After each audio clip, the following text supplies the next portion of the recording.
Greetings and bienvenue, midnight crew. Thank you for returning to this broadcast, and welcome to new viewers joining us for the first time. If you like a video, then feel free to subscribe. This happened to me the other day. Shopping in a local hardware store. Everyone was looking at me strangely today. While shopping, some crazy woman shouts something at me. I don't remember what she said, just crazy talk. I go shopping. I go to pay, and the person at the checkout acts like I'm doing it wrong. Looks at me in a strange mocking way like I fucked up somehow. Crazy woman from earlier is causing trouble for shop security. She tries running away and gets tackled to the ground. WTF is going on? I look at the shop entrance. The doors are fucking gone, it's one solid wall like plasterboard. Panic creeps in. I start to think this has to be a lucid dream. Staff start surrounding me and I try to run through the aisles. Nowhere to escape. Pick up shop tools to defend myself. I'm in a hardware store, so I grab the sharpest object I can find. End up running around the shop with a spade and wood saw. Shop security guy comes up to me from behind, tackles me. They force me to follow them into the back rooms of the shop. Start to worry they're going to kick the shit out of me, or worse. Walk downstairs. Escorted through a long corridor. All the windows are that blurred glass type you get in bathrooms. I ask them where they're taking me. Ask to just get it over with and let me go. I realize the second guy can't even talk. He's sort of fucked up like he's brain dead. The other guy is cocky as shit, taunting me like I'm crazy. Keep walking down the corridor until I hear someone else. I stop walking and look into some side room. Staring back at me is someone from my childhood. I instantly recognize them, even though it's been 10 years or so. They look back at me like I wasn't supposed to see them.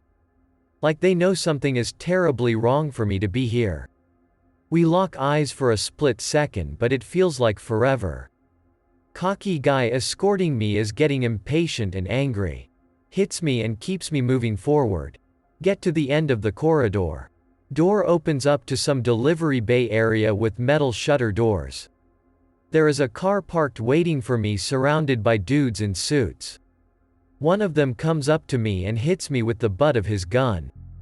It's the last thing I remember. Next thing I know, I'm shopping at my local hardware store. I don't know what the hell happened in between then, but it's like I wasn't supposed to remember this shit. I want to scream and go crazy, but something inside me says act normal and just go on with my life. I do my shopping at a different hardware store out of town now. I'm going to seek psychiatric help after this. I know I'm probably being paranoid and delusional, but yesterday I went by that place and I noticed the staff looking out at me in the same strange way. Haven't had anything like that experience happen to me since. Everything has just been eerily normal. Back in the 90s, I made a new friend at college when I was about 17. Invites me over to his place, still lives with his parents. Go over there unannounced one day. Knock on the door. It's already ajar. Say hello. No response. Peek inside. Place looks upside down, like it's been ransacked. Shit, he could be in danger. Sneak inside. Pick up golf club from the ground for protection. Can't hear anything. I'm going to stumble on this kid's entire family murdered any second, and I'm not even sure if that's the right order. Go to the little washroom they have at the back of the house. Has a bolt on the door. Undo it. See his parents gagged and tied up inside. Dad has a cut on his head. Wee-oo. Muffling at me to help them. Reassure them that it's fine. Big strong Anon is here now and whoever was responsible have vacated. Free them. His dad stands up, punches me square in the face and knocks me straight out. Next thing I remember is coming around with cops there, my new friend from college, and two boomers I've never seen before giving me a stern look. Turned out the tied-up couple weren't his parents. They were a husband and wife duo that would trick their way into people's houses to rob it. They didn't know his dad was home and he'd managed to surprise the guy with a golf club over the head and then overpowered the woman. He'd tied them up in the washroom because it had no windows and just one door that he'd locked from the outside with the bolt. Then he'd taken his family to the safety of the house next door to call the police because the intruders had pulled the phone line out. They were all waiting for the police to turn up while I got there in the meantime and undone all of his hard work. Not sure if they ever did catch the couple or not. Not spooky, but it's a warning for you bros. Don't be a hero. My story. I live with my parents in my hometown, a pretty wealthy suburb of Long Island. It's about to be spring, the weather is nice and warm but there's still snow on the ground gradually melting away. Decide my summer project will be to learn the trumpet. Go on Craigslist to look for someone selling a trumpet. Find a cute looking one, red, white and blue painted, $100, not bad for a trumpet bought on a whim. Talk to the guy selling it. Turns out it's a teenager and he needs his dad's permission for the address. Sends me an address. Let's-a go. Drive to the address he sent me. It's the next town over, again a nice wealthy American suburb. Address is in this little dead end off the main street according to GPS. Turn the corner. Absolute 180 in terms of setting. Went from pretty, well-kept colonial homes to run-down looking shacks. Garbage strewn all over the place, barbed wire on the fencing, literal dead raccoon at the house I'm supposed to be at. Old woman next door hobbles out to her porch, glares at me with one bulging eye like I'm in a fucking horror movie. Dogs barking in the distance and a cold wind blows through the street. Once again every stereotype from horror flicks. Call the kid. Hey, just wanted to make sure the address is right. Hang on, let me get my dad. Dad tells me his kid flipped the numbers by mistake. Laugh nervously as he tells me the real address. It's right across the main road. Walk back to my car parked at the head of the dead end. Wind, dogs barking both instantly fade away. Drive over there. Nice suburban house comes into view. Very sweet looking kid answers the door. We exchange the cash and the trumpet. Drive back to the wrong address. I'm inside my car but trash on the street is mysteriously gone. So is dead raccoon. So is old woman and barbed wire. Houses still look small and a little disheveled, but not literally bombed out like before. Drive home with my mouth hanging open, no music, just trying to process WTF happened. Never go back. Trumpet plays fine, is not cursed or anything. I was on a road trip with a cousin in Colombia a few years ago. We were driving through the northern coast at night, around 8 p.m. The road was especially dark cause the moon was obscured by clouds. We were chatting when all of a sudden I see a huge dog come out of nowhere and jump onto the road. I slammed the brakes but still hit the dog pretty hard. We both stayed in the car without saying anything when the dog stood up on 2 feet, looked at us, said "Hijuepida, son of a bitch" in Spanish, and crossed the road disappearing in the woods. I footed the gas pedal while we both freaked out. When we got to the city we were staying in we checked the car and sure enough, the defense was slightly damaged.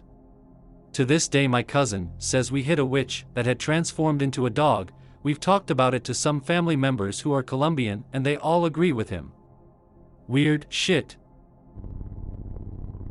On vacation when I was 8 years old.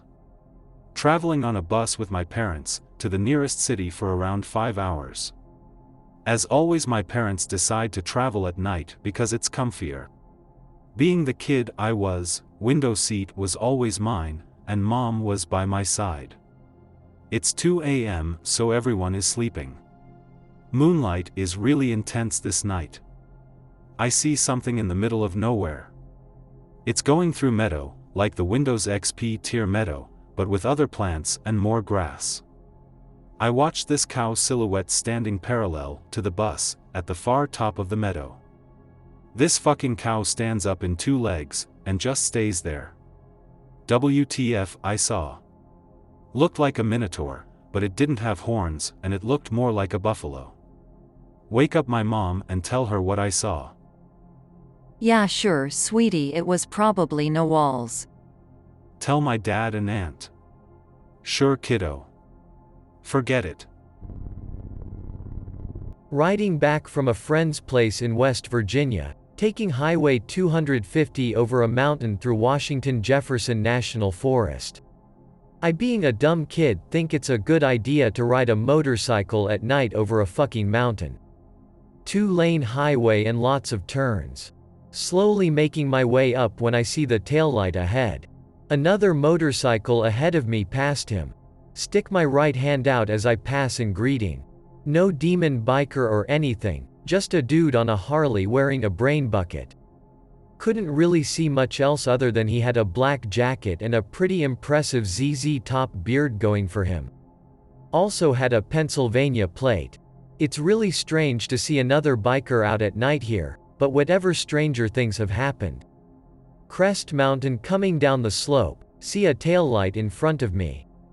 It's 1 lane here and not really supposed to pass, but bikers do it all the time. I come up next to him, realize it's the same ZZ Top looking dude. Pennsylvania plate and all. Sticks his left arm out as I go by. I don't really think much of it for a few seconds, then I realize there is no way this could have happened. I start getting really anxious, and look in my mirror. Dude is a little ways back. He's not chasing me or anything, just slowly receding in the distance.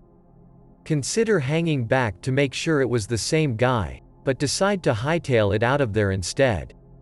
Make it down the mountain to stop at the first gas station I see, more to calm my nerves than anything else. I know I was just seeing things and that it was 2 different bikers, but still there is that anxiety that takes a while to go away. Realize bikers never ride by.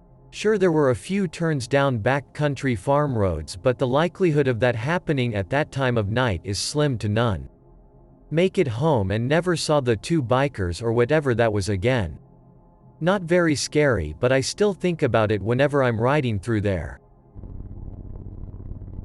I guess I'll contribute my mediocre story in the meantime, before Anons with actually spooky shit return or join us.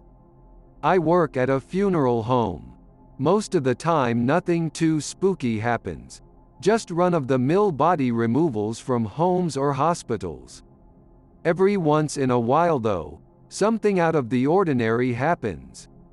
One story that stands out happened to me in my 3rd month of work, so May or June of 2009. It was a regular day, nothing big happened, and I was looking forward to going home for the weekend and getting wrecked with my dog.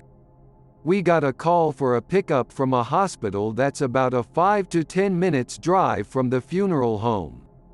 I work in a major city on the East Coast. We take our minivan, which was converted into a body transport vehicle, over to the hospital and roll the stretcher up a little ramp and into the morgue. It was a particularly hot day and my suit was really chafing up my neck. My hands were sweaty as usual. It's amazing I'm not a virgin. And the cold steel on the stretcher was making my already sweaty hands smell like nickel and cigarettes. The woman we went to pick up was a 23-year-old, blonde, mother of 2. Had she been alive, I would have had impure thoughts about her. I remember feeling really sad once I saw her. Like I somehow knew her or that she meant something to me. Which obviously wasn't the case, as I had never seen the women before in my life.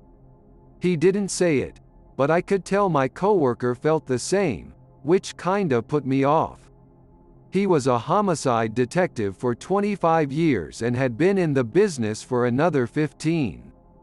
We had a job to do, so we transferred her from the hospital's stretcher onto ours and wheeled her back to our van. We secure her and the stretcher in the back. I get in the passenger seat, and off we go. I'm not religious at all, but my partner was. Those Puerto Ricans sure know how to worship. The drive goes normal for the first few minutes, but I'm still feeling really sad and there's not much conversation between us.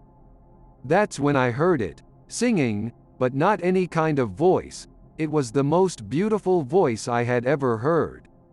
I remarked how this lady knew how to sing and if my partner wouldn't mind if I turned up the radio, but he shot me a look that ran my blood cold. The radio wasn't on and the singing was coming from the back. It sounded quiet because the stretcher we use has a corduroy flap that zippers up and over the body. I honestly though I was going to have a panic attack once this registered and then all I could think to do was light a cigarette and stare the fuck out the front windshield. I looked back over at my partner and he said, "It's okay, Tyler, don't address her. Let her sing her death tune, and enjoy the song." I really thought I had gotten into a car accident and was having a nightmare.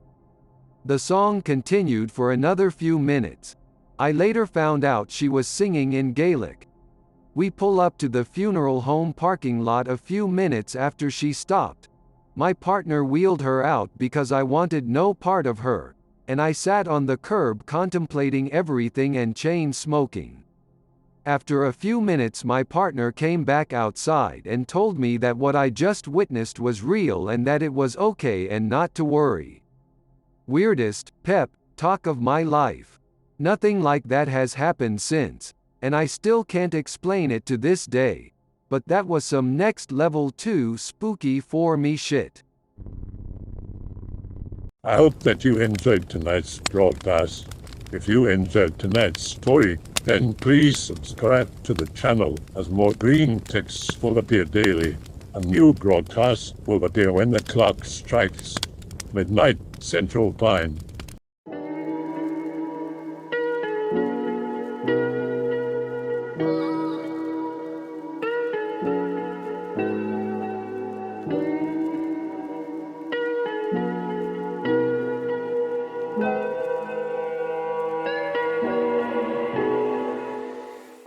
Remember that all videos have been archived on the Odyssey page.